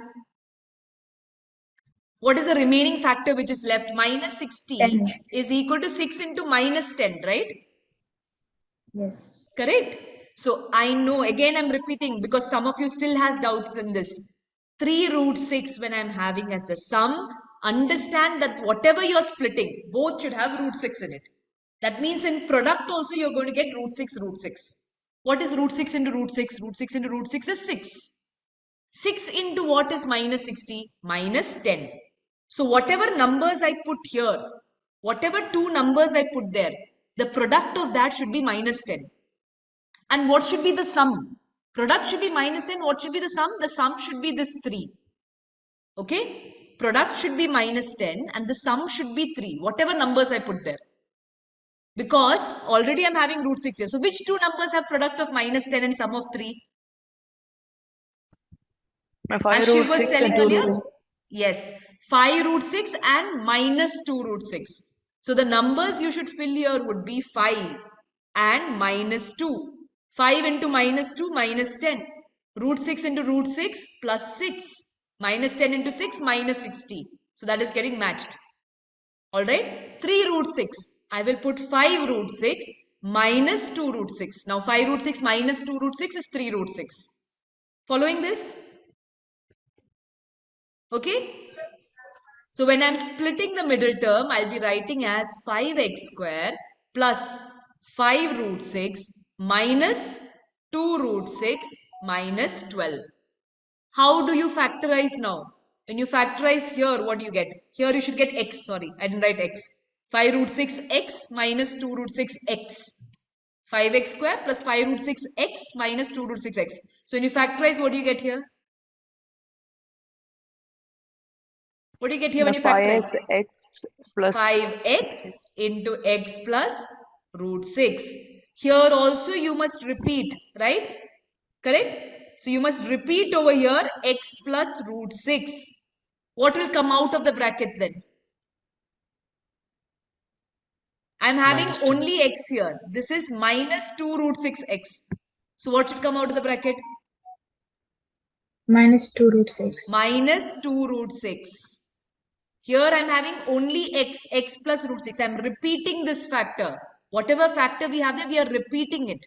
So when you are repeating it, what is left, what comes out is minus 2 root 6.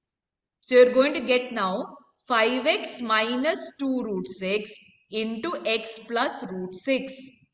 So all this is equal to 0 if I am solving. Okay. So what is the values of x now?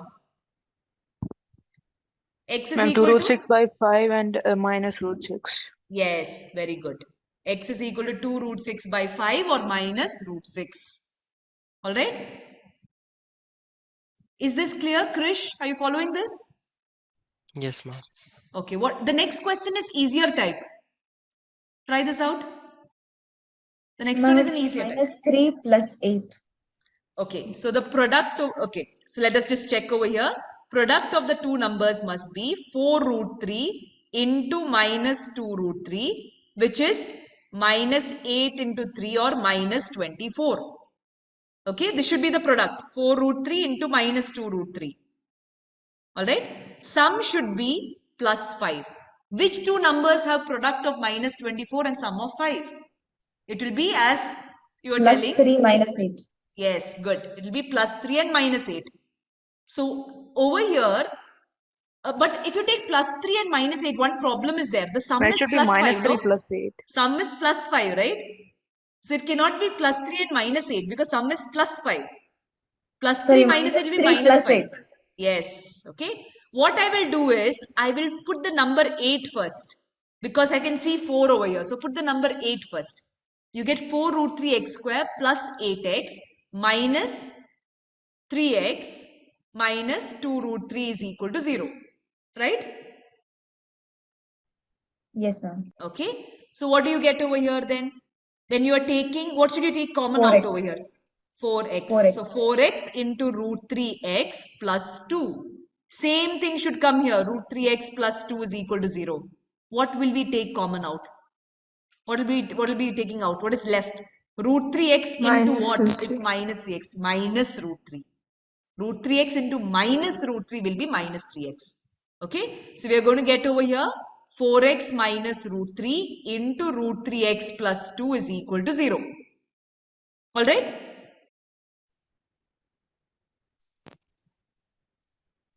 So we get x is root 3 over 4 or x is equal to minus 2 over Minus 4 root by 3. root. Good.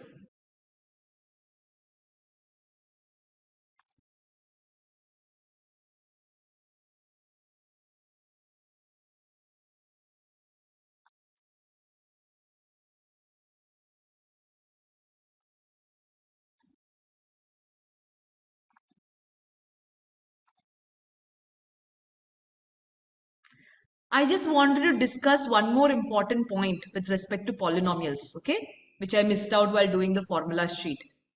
One another important point which you should remember is that if I have a polynomial where the zeros are negatives of each other, zero of negatives of each other, which condition will I use to find out some missing letter in the question? I'm repeating again, I'm having ax square plus bx plus c is a quadratic polynomial. The zeros are given to be negatives of each other. Using which condition will be useful for us over here when the zeros are given as negatives of each other? Alpha plus beta. Yes, you use alpha plus beta is equal to 0. Because if zeros are negatives of each other, one will be alpha, beta will be equal to minus alpha. So alpha plus beta will be 0, which means minus b by a will be 0.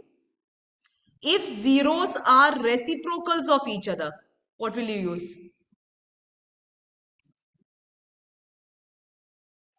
If zeros are reciprocals of each other, what will you use? Alpha into beta. Yes, alpha into beta. What will alpha into beta value be equal to then? If zeros are reciprocals of each Now other. C one. by A. It will be, yes, alpha into beta will be 1. C by A value will become 1 if reciprocals of each other. Because if beta is 1 by alpha, it means that product of zeros will be 1. That is the condition you will use here. That means that C by A is equal to 1. Remember that. Okay? And if you want to find the value of 1 by alpha plus 1 by beta, what will be the value of 1 by alpha plus 1 by beta? Alpha plus beta by alpha beta. Yes, it will be alpha plus beta by alpha beta, which is same as minus b by c. Okay? The value of 1 by alpha plus 1 by beta if you're asked. So all the polynomial identities you should remember in case the questions are coming in a different form. But if you're asked 1 by alpha plus 1 by beta, please remember alpha plus beta by alpha beta will be minus b by c. Alright? Okay. Now what I will do is, I don't see any other doubts. Okay, students, for tomorrow's and day after session, all of you are attending. You already have my contact number. You might have my email ID. Any doubts you have, share it in advance. Okay. Some of you I might respond immediately if it's urgent. Others, I will keep all your doubts together and I will discuss them quickly tomorrow. I won't be asking you like this. Do you have doubts? Do you have doubts? You have doubts, send it to me earlier. I will discuss those. Otherwise, we'll continue with the formula discussion and we will do more practice of questions fast. Okay. Now, I don't mind stretching this. We'll continue up to 12:30 for students who are here.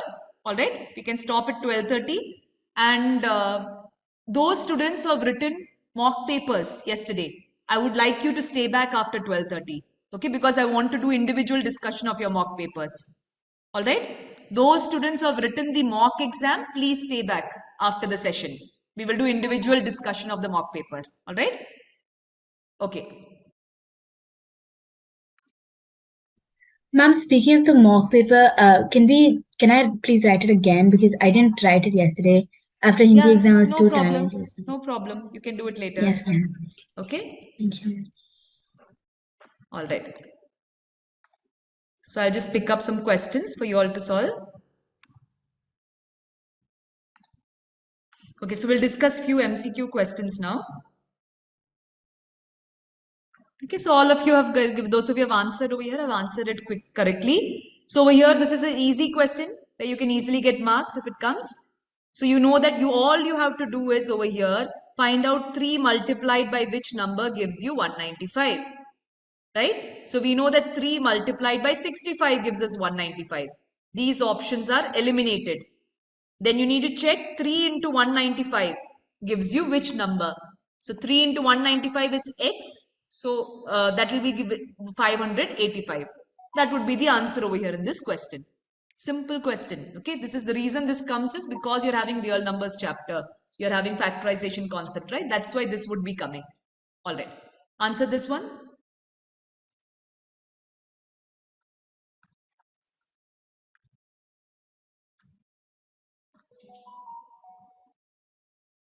Okay, if two positive numbers, again good. Many of you are answering it correct. I've got one wrong answer. Please recheck. I've sent you a reply, those student who has sent the wrong answer. Okay, so LCM means what? When you're finding out LCM, it would be product of all prime factors. So you're seeing X, Y, and Z, all prime factors, and you should take the highest powers, right? So product of all prime factors means you're having X, Y, and Z, and you should take the highest powers. Which is the highest powers? The highest power over here will be 4 for X. For Y, it would be 3. And for Z, it's just 1. So you're having X to the power 4, Y cube Z. Answer should be option D. Be careful about this. Okay? Alright. Next question. Least number that is divisible by all the numbers from 1 to 8. Both inclusive. The least number that is divisible by all numbers from 1 to 8, both inclusive. Okay, how do we answer this question? Least number that is divisible. I've got only two answers. Okay, both the answers are right, whoever has sent me. The smallest number that is divisible by all the numbers from 1 to 8, both inclusive. So what are we trying to find out over here? What are we trying to find here for the numbers? Ma'am, is it HCF? It should be a number which is divisible, not a number which divides. It should be divisible. Divisible means what? A number which is divisible is called a multiple. And if it's a multiple, that means we are finding LCM. Okay, ma'am. Okay, we are finding a number which is divisible, which means we are finding out the LCM. So you are having number 1, okay, 2, 3, 4, 5, 6, 7, 8. Okay, so you just prime factorize each of these numbers. 2 is 2 only, 3 would be 3 only, 4 is 2 square, 5 is 5 only, 6 is 2 times 3, 7 is 7 only, 8 is what? 2 cube. Right? How do you find the LCM? Take all the prime numbers. 1, 2, 3, 4. Take all prime numbers and take the highest power of them which comes. What is the highest power of 2 which is coming? Highest power of 2 which is coming is 3. Which is the highest power of 3 which appears? The highest power of 3 which appears is only one time. 1. 5. Highest power of 5 which appears? 1. Highest power of 7? 1. Following the logic here, right? 8 into 5, 40. 3 into 7, 21. So what will be the product? Product will be 840. Are you all following? Please don't multiply all the numbers. Some of you, I think what you have done is you have done 1 into 2 into 3 into 4 into 5 into 6 into 7 into 8. You will get the wrong answer then. Alright? Is this clear? Yes, miss. So the answer would be 840 over here. You're finding the LCM of all the numbers. Alright? Okay. Try this one. LCM of the smallest two-digit composite number and smallest composite number. Some careless mistakes in the answers. Which is the smallest two-digit composite number?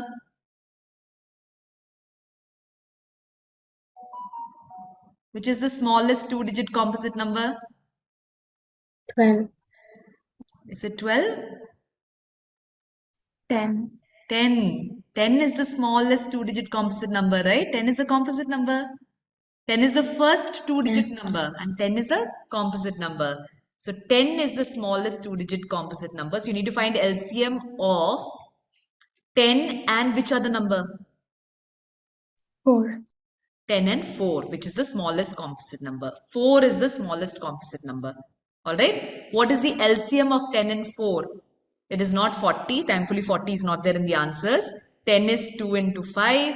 4 is 2 square. The LCM will be 20. Alright. Answer is option C, 20. Okay. Alright. This question.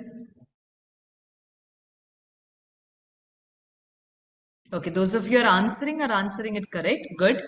Okay. So if it is leaving remainder 7 when you divide by 398, 398 minus 7 will be how much? 398 minus 7 is 391. 436 when you're dividing with when you're dividing 436 by that number, you are getting a remainder of 11. So 436 minus 11, 425 would be divisible. Okay, 542. When you are subtracting 15 from 542, you will get a number which is divisible by the number, because otherwise the remainder is 15. So you're going to get the answer as over here 527, right? Yeah, 527. Now, when you're finding out the largest number that will divide these numbers, when you're finding largest number that will divide these numbers, you're finding the HCF. You're finding a number which divides. A number which divides is called a factor. So you're finding the factor over here. So what is the answer here?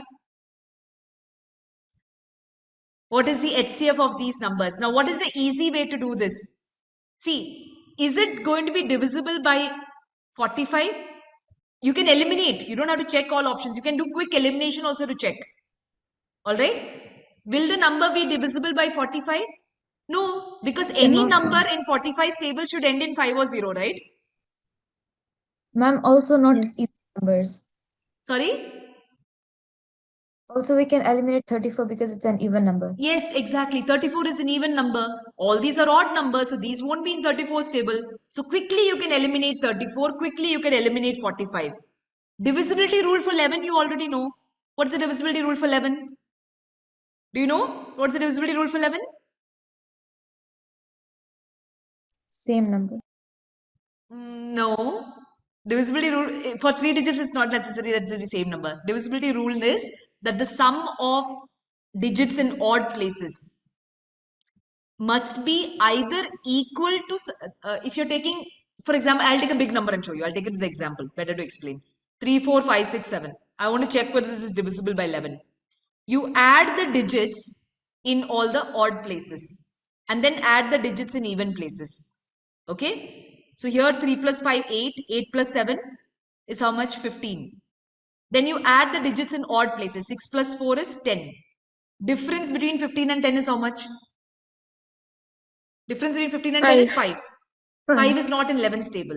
Either 0 you should get or a number which is there in 11's table. This is not in 11's table. Right? The difference between 15 and 10. So this is not in 11's table. So quickly what I would do to check is 3 plus 1, 4. 9 minus 4, 5. Not in 11's table. 5 plus 4, 9. 9 minus 2, 7. Not in 11's table. 7 plus 5, 12. 12 minus 2, 10. 10 is not in 11's table. Okay? So I can eliminate 11. Answer would be 17. Those of you who are not quick in thinking like this, don't get worried by this discussion. You just normally find the HCF. Okay? That's okay. I'm just trying to advise these kind of tips and tricks over here for those who can follow these things fast. Alright, is this okay? Fine? Yes, ma'am. We'll go to another question.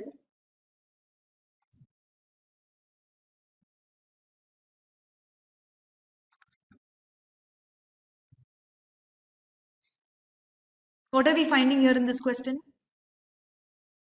HCF.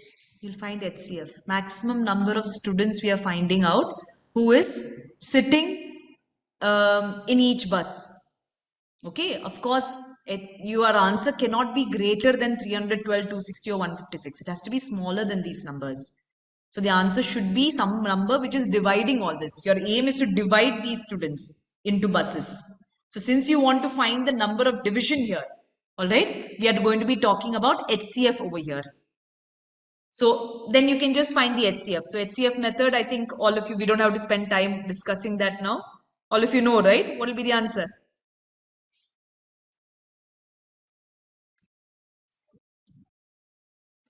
Ma'am, 52.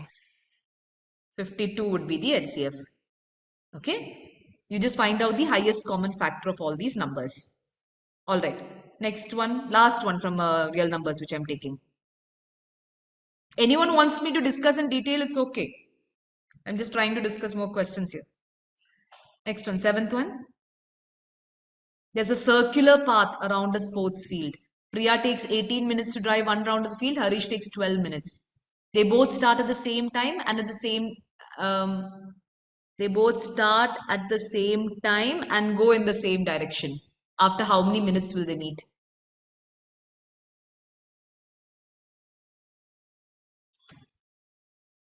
Here, what do we find? LCM. Here we are going to find LCM, correct. Okay, we'll be finding out LCM over here. And why are we finding LCM? Because the number of minutes after which they will meet will obviously be greater than 18 or 12, right? Because one, when you're talking about a round, it's taking 18 minutes, another one is taking 12 minutes. They are not going to meet in any time which is less than 12. They're going to take more time. So you'll be finding out LCM over here. You need to find the LCM of 12 and 18. We know that 12 is 4 into 3. We know 18 is 9 into 2. So when you're taking the LCM, it will be 2 square into 3 square, which is 36. Okay, answer would be option A. Everyone's following? Yes, ma'am. Okay. We'll do some questions. I'm extending the time, I know, but that's okay. Because actually I had told that today there'll be a class which is on-site also, no? But on-site nobody has come. That's why I'm extending the time, all right? Maybe we'll just solve a few more questions. And after that, like I told, those who have written the mock paper, will do a mock discussion.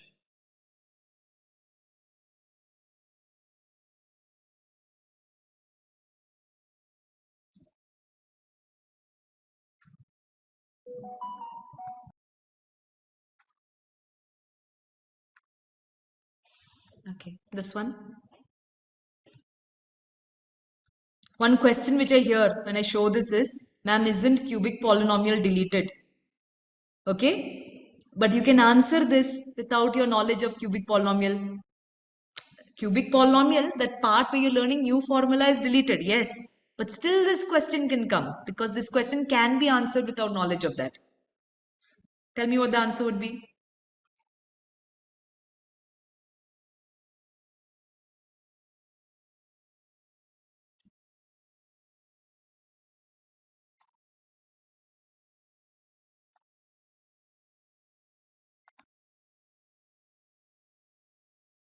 How do you check this?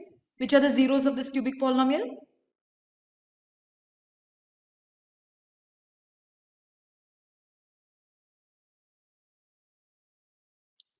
One way is you can factorize.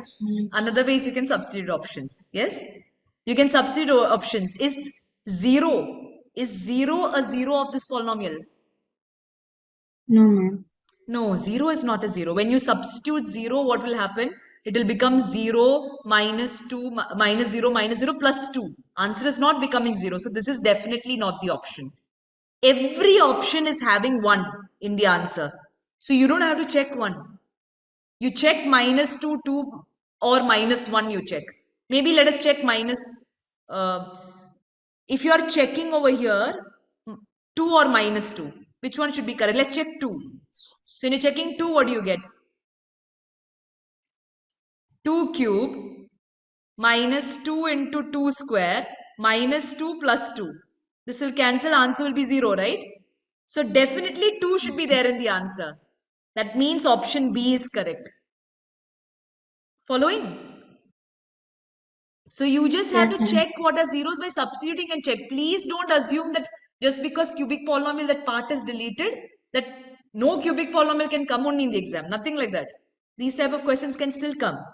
And you can also factorize this. When you have x cube minus 2x square minus x plus 2, you can take x square common here. This will be x minus 2. Here you can take minus 1 common. This will become x minus 2. When you factorize, you'll get x minus 2 into x square minus 1, which is same as x minus 2 into x plus 1, x minus 1. That way also you can get the answers. The zeros are plus 2, plus 1 or minus 1. Okay? Following? Yes, ma'am. Okay. Try this one.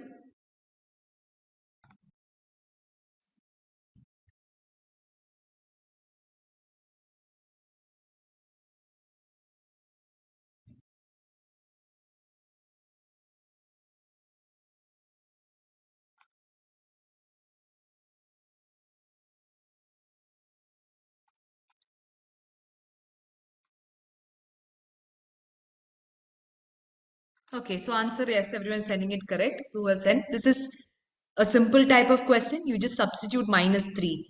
Okay, so you're getting, when you substitute x is equal to minus 3, k minus 1 into 9 plus k into minus 3 plus 1. This value has to be 0. So this means 9k minus 9 minus 3k plus 1 must be 0. You're going to get 6k, alright, minus 8 is 0, k is 8 by 6, which is 4 by 3.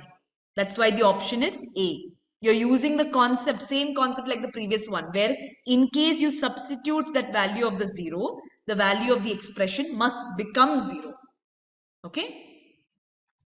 This one?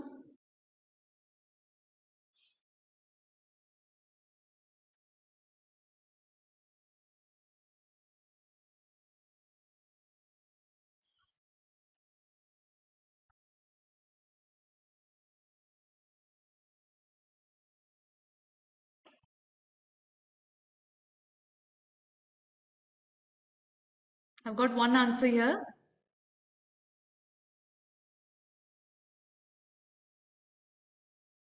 Two and half are the zeros of px square plus 5x plus r. Find out what is the value of p and r. That's the question. First, you can find the value of p. How can you find the value of p? Ma'am, is it Value. minus b by a equals to 2? Okay, 1 by 2. minus 5 by p must be equal to 2 and half are the zeros means minus 5 by p will be the sum of the zeros. 2 plus half, Yes, ma'am. not 2. So 2 plus half will be how much? 5 by 2. Right? Yeah, ma'am. Which means that minus 10 is equal to 5p, p is equal to minus 2. Correct? So which option should it be? It should be either B or D. So let's check. What is the product of zeros? Product of zeros is 1, right? R by P must be equal to 1, correct? Because 2 into half is 1. Correct? 2 Yes, into half is 1. So R by P must be equal to 1. Which means that P value must be equal to R value. Right? So the answer would be option B. P is equal to R is equal to minus 2. Following? Any doubts here?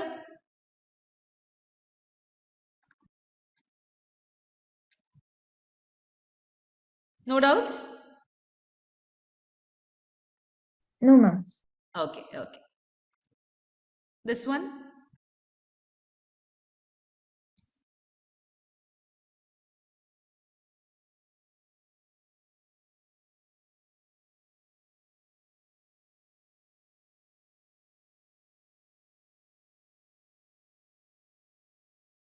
Again, this is based on zeros of concept only. So when you're finding out when x, it is divisible by x plus 1 means x plus 1 is a factor. X plus 1 is a factor means what is the 0? Minus 1 is the 0, right? If x plus 1 is a factor, it means that minus 1 would be the 0. Correct? Right? So when you're substituting minus 1, we'll get minus 1 to the power 100 plus 2 into minus 1 to the power 99 plus k must be 0. This would be 1. This will be minus 2. Correct? Minus 1 to the power 99 is minus 1. So minus 1 into 2 will be minus 2. Minus 1 to the power 100 is plus 1. So plus 1 minus 2 plus k is 0. Which means minus 1 plus k is 0. K is equal to plus 1. Answer would be option A. Following this? yes, ma'am. Yes, ma'am. Okay. Next one. Graph of polynomial p of x is shown. Find the number of zeros of p of x.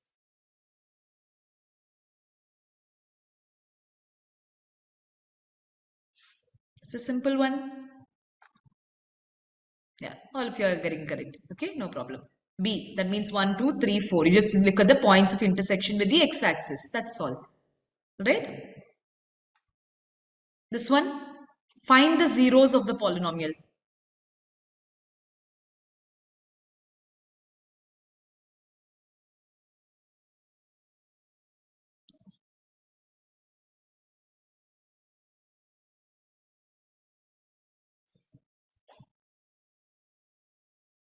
Be careful while answering. Look at the graph properly.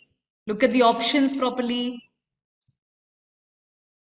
Answer is not option B. Answer is option C. Right? The zeros will be, this is minus 5.5. It is between minus 5 and 6. This is minus 2 and this is 2. So the answer should be this one, option C. Be careful about this. Alright, value of the zeros are the actual x coordinates over here. What about this one?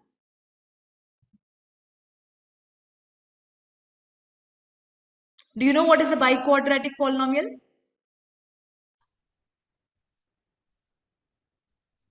Ma'am, 2 points touching. Biquadratic polynomial means degree is 4. Degree 4 is called biquadratic polynomial. Okay?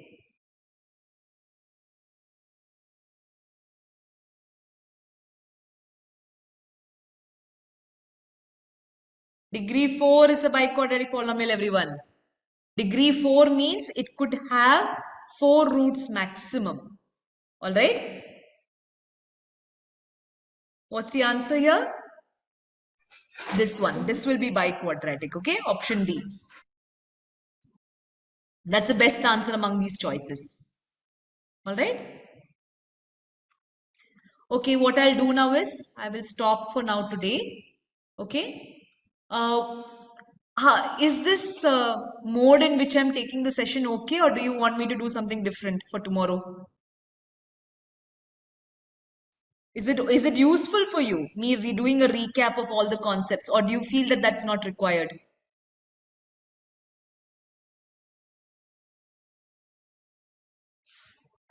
Let me know, students. I'll do it according to what you require.